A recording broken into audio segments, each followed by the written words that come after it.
नमस्कार मित्रांनो, आपल्या सर्वांचे स्वागत आहे. वटपौर्णिमा हा दिवस प्रत्येक विवाहित स्त्रीसाठी अत्यंत पवित्र आणि महत्त्वाचा मानला जातो.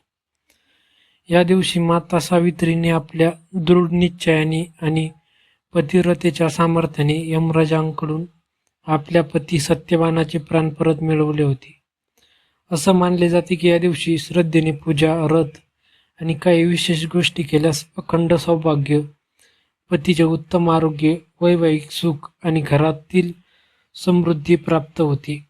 आज आपण जाणून घेणार आहोत वटपौर्णिमेला कोणत्या गोष्टी नक्की कराव्यात आणि त्यामागील धार्मिक, आध्यात्मिक आणि शास्त्रीय महत्त्व काय आहे. लाल, हिरवी किंवा पिवळ्या रंगाची साडी परिधान करा. हिंदू धर्मात प्रत्येक रंगाला विशेष महत्त्व आहे. लाल रंग सौभाग्य, प्रेम आणि शक्तीचे प्रतीक. हिरवा रंग समृद्धी, संतती, सुख आणि निसर्गाचे प्रतीक. पिवळा रंग गुरुकृपा, ज्ञान आणि शुभत्वाचे प्रतीक. वटपौर्णिमेला या रंगापैकी एखाद्या रंगाची साडी परिधान केल्याने देवी लक्ष्मी आणि माता पार्वतीची कृपा प्राप्त होते असे मानले जाते. देवपूजा करून घरासमोर सुंदर रांगोळी काढा. प्राचीन ग्रंथानुसार रांगोळी ही फक्त सजावट नसून सकारात्मक ऊर्जा आकर्षित करणारे माध्यम आहे. घराच्या मुख्य प्रवेशद्वारावर सुंदर रांगोळी काढल्याने नकारात्मक शक्ती दूर होते.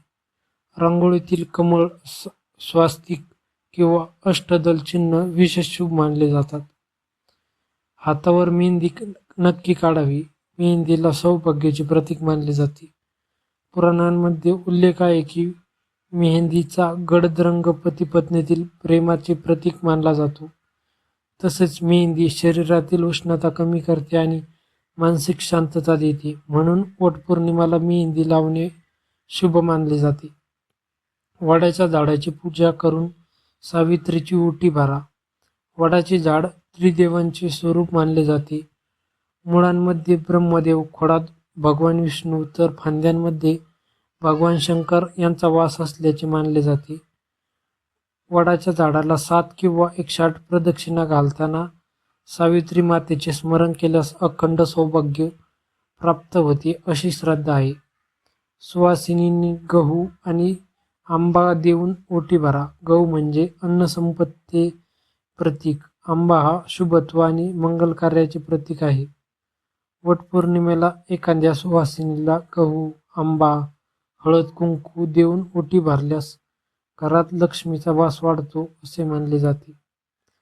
16 शृंगार करा. विवाहित स्त्रीसाठी 16 शृंगाराला विशेष महत्त्व आहे. यामध्ये कुंकू, बिंदी, मंगळसूत्र, हिरवी चुडा, पैंजण, नथ, मेहंदी, गजरा अशा विविध वस्तूंचा समावेश होतो. हे सर्व पार्वतीच्या आशीर्वादाचे प्रतीक मानले जाते. देवघरात मंगल कलशाची स्थापना करा. कलशाला ब्रह्मांडाचे प्रतीक मानले जाते. तांब्याच्या किंवा पितळाच्या कलशात पाणी भरून त्यावर आंब्याची पाने आणि नारळ ठेवावे. असे केल्याने घरात सकारात्मक ऊर्जा वाढते आणि देवतांचे आशीर्वाद प्राप्त होतात. शक्य असल्यास उपवास अवश्य करा. वटपौर्णिमेच्या दिवशी उपवास ठेवणे अत्यंत पुण्यकारक मानले जाते. उपवास म्हणजे केवळ अन्नत्याग नाही, तर मन, वाणी आणि विचार यांचे शुद्धीकरण देखील आहे. सावित्री मातेच्या व्रताचे पालन केल्याने वैवाहिक जीवनातील अडथळे दूर होतात असे मानले जाते. हातात हिरवा चुडा धारण करा. हिरवा चुडा हा सौभाग्य, आनंद आणि समृद्धीचे प्रतीक मानले जातो. महाराष्ट्रात वटपौर्णिमेला हिरवा चुडा घालण्याची परंपरा अनेक वर्षांपासून आहे. यामुळे वैवाहिक जीवनात प्रेम आणि स्थैर्य वाढते अशी श्रद्धा आहे. घरात गोवारी, कपूर, लवंग आणि वेलची जाळा. धार्मिक परंपरेनुसार गौरी, कपूर, लवंग आणि वेलची यांचा धूर वातावरण शुद्ध करतो असे मानले जाते. या सुवासिक धुरामुळे घरातील नकारात्मक ऊर्जा कमी होते आणि प्रसन्नता वाढते. सायंकाळी देवासमोर हे धूप केल्यास घरात मंगल वातावरण निर्माण होते. सावित्री आणि सत्यवान यांची प्रेरणादायक कथा. मित्रांनो, वटपौर्णिमेचे मूळ माता सावित्रीच्या अद्वितीय पतिव्रता धर्मात आहे.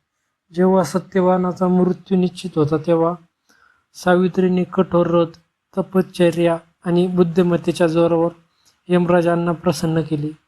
तिच्या निष्ठेमुळे यमराजांनी सत्यवानाला पुन्हा जीवदान दिले. म्हणूनच आजही वटपौर्णिमेचे व्रत अखंड सौभाग्याचे प्रतीक मानले जाते. तर मित्रांनो, वटपौर्णिमेच्या दिवशी या गोष्टी श्रद्धेने आणि भक्तिभावाने केल्यास माता सावित्री, भगवान विष्णू आणि त्रिदेवांची कृपा प्राप्त होती, अशी धार्मिक मान्यता आहे. तुम्ही यापैकी कोणता उपाय दरवर्षी करता? कमेंटमध्ये नक्की सांगा.